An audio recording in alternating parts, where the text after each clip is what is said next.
Next, I'd request Dr. Senthil Nathan for his talk on management of complications of orbital fracture repair. Dr. Senthil is a past executive member of OPAI and presently the consultant oculoplastic surgeon at Ramana Eye Center at Chennai. Over to you, Dr. Senthil. Yeah, thank you. I'd also like to thank AOS and Dr. Fairuz for this lovely opportunity. Thank you. And today I'm going to speak to you on orbital complications of orbital floor fractures. And as we all know, there's a lot of interest in managing these fractures among oculoplastic surgeons, which was not there a few decades back. And so we also need to know what are the common complications and how to manage them.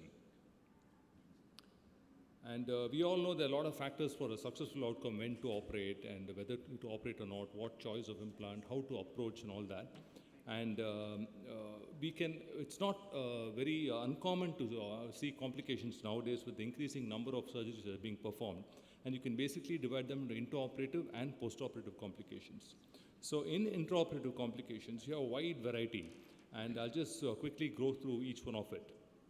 And lid avulsion is one such complication. Sometimes, like what Dr. Raghu was saying, you need to operate with facial-maxillary surgeons and surgeons from other specialties who are used to giving good traction. And when you're operating around the eyes, transcranial approach, when you handling the lid, and if you're not careful, if you don't warn them, you can actually have a lid avulsion, you can cause damage. And this is one such person who had a avulsed lower lid, and we had to repair the lid. And corneal aberration, again, very, very common complication, especially if you are operating with facial-maxillary surgeons. They don't know the importance of the cornea. And very, very commonly, you'll find the patient have an aberration at the end of the surgery, which actually is a very serious complication. And again, extraocular muscle damage, iatrogenic damage. You have patients who come with entrapped muscles, medial rectors, inferior rectors, entrapment. And you have to be careful when you release the muscle from the entrapment, like what Professor Grover is showing in this video. And you can see the muscle is tightly entrapped. Sometimes what you need to do is you need to actually gently enlarge the fracture before you try to yank the muscle out of the fracture. And you can see this patient has got a floor fracture. And sometimes if it's a trapdoor fracture, the muscle is tightly entrapped, and you need to slightly enlarge it before you release the muscle. Otherwise, you can cause permanent damage to the muscle. And these are a wide variety of implants which we knew how the transition was there. Initially, we had these sort of titanium meshes which used to cut, and then we had the preformed implants with the plates which you can anchor it, and now we have the contoured implants, the combined medial and lateral wall. And so the implants are getting better and better. But if you're not careful about the plane where you place it, you can have complications. This is one such patient. You can see the implant right into the orbit itself, and she had a difficult elevation even after the surgery because the implant was right into the orbit over the inferior rectus. This was one such patient whom I had to handle recently. You can see she's been already operated, but you can see the outcome cosmetically is not acceptable. She's got a low eyelid retraction, a lag of thalamus, and enophthalmos. What actually happened is she had a very trivial fracture while she was holidaying elsewhere. You can see the pre-op scan. She's got a very small fracture on the floor, no entrapment, no diplopia, but she was advised surgery, and the surgeon went ahead and operated. You can see after the surgery, you can see the plane of the implant is not in the right plane. It's actually intraorbital. You can see the zygomaticotemporal fracture has actually not been plated, and even the plate in the frontozygomatic region is broken. So we had to actually go and reoperate this patient because she had difficulty in opening the mouth as well. And first what we did was we had to take off the broken plate, and we had to put in new plates. Sorry.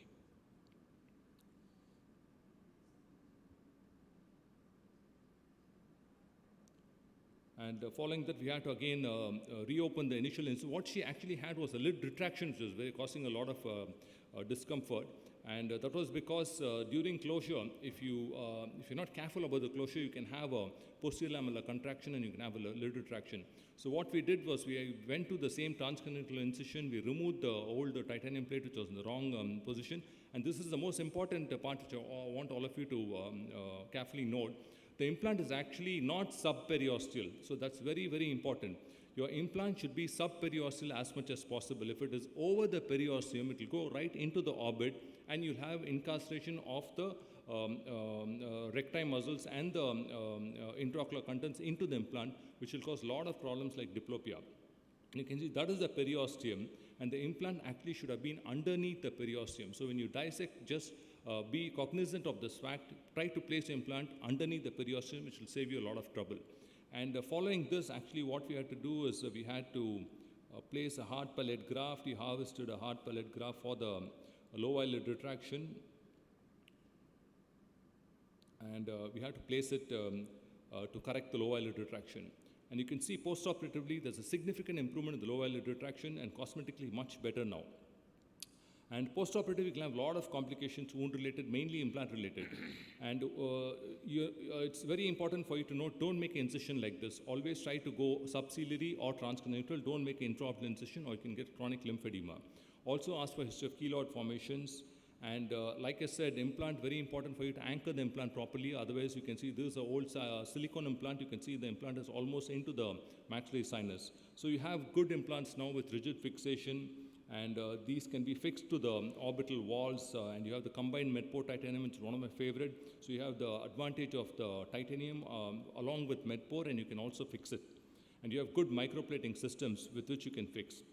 This was one such patient who actually had an implant migration. It was operated by a facial surgeon who had, and he put in a combined rib cartilage and a bone graft.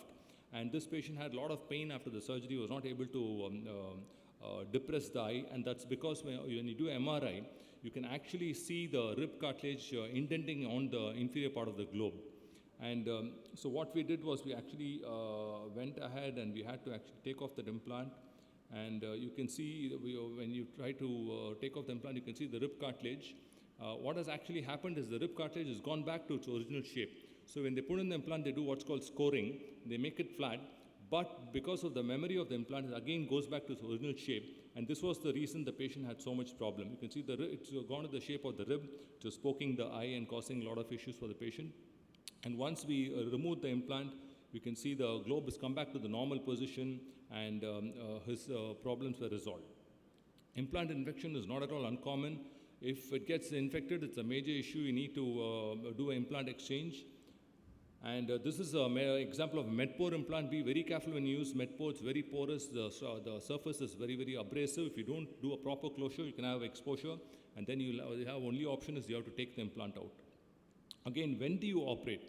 It's ideal you operate very early. If you have a patient with an entrap muscle, don't wait for too long. Intervene and operate early. Otherwise, even if you do a good job and release the entrap muscle, if you operate it very late, there'll be permanent damage and the patient will be left with persistent diplopia. This is one such patient whom I operated very late because he referred late, almost 1.5 months after surgery. You can see intraoperatively, I was very sure I'd released all the incarcerated muscles and the implant was in the correct position. But post-op, his elevation did not improve at all because we had intervened too late. And you can see post-op, the implant is in the correct position, the muscle is not entrapped, but yet the patient has got diplopia. This was one more interesting patient, already 3 times operated with NLD obstruction when he came to me. First time was operated by a facial-maxillary surgeon, but did not put a floor implant.